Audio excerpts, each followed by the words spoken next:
कडक अधिकारी म्हणून ओळखले जाणारे तुकाराम मुंढे नेमके कोण आहेत? नमस्कार मित्रांनो, मी साकिब शेख. आपण पाहतायत सोलापूर सवेरा न्यूज.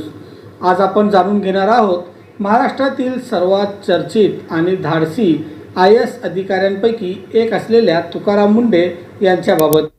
सामान्य शेतकरी कुटुंबात जन्मलेल्या तुकाराम मुंढे यांनी कठोर परिश्रम आणि जिद्दीच्या जोरावर UPSC परीक्षा उत्तीर्ण करून भारतीय प्रशासकीय सेवेत प्रवेश केला. आपल्या प्रामाणिकपणा, शिस्तप्रिय स्वभाव आणि भ्रष्टाचार विरोधातील कठोर भूमिकेमुळे राज्यभर प्रसिद्ध झाले. ज्या ज्या ठिकाणी त्यांची नियुक्ती झाली त्या ठिकाणी त्यांनी नियमांचे काटेकोर पालन केले. राजकीय दबाव किंवा कोणाचाही हस्तक्षेप न मानता त्यांनी जनतेच्या हितासाठी अनेक धाडसी निर्णय देखील घेतले.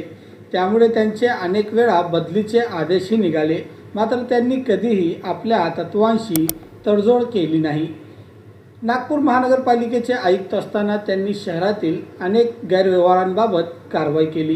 कोरोना काळातही त्यांनी प्रशासनात शिस्त आणण्यासाठी महत्त्वाची भूमिका बजावली. तुकाराम मुंढे यांना काही जण कडक अधिकारी म्हणतात, तर अनेकांच्या दृष्टीने ते प्रामाणिक आणि जनतेसाठी लढणारे अधिकारी आहेत. त्यांच्या कार्यशैलीमुळे आजही ते लाखो तरुणांसाठी प्रेरणास्थान बनले आहेत. मित्रांनो, तुम्हाला तुकाराम मुंढे यांच्या कार्यपद्धती कशी वाटते? तुमचे मत काय आहे? नक्की आम्हाला कमेंट करा. व्हिडिओ आवडला असेल तर लाईक करा, शेअर करा आणि चॅनलला सबस्क्राईब करायला विसरू नका. धन्यवाद.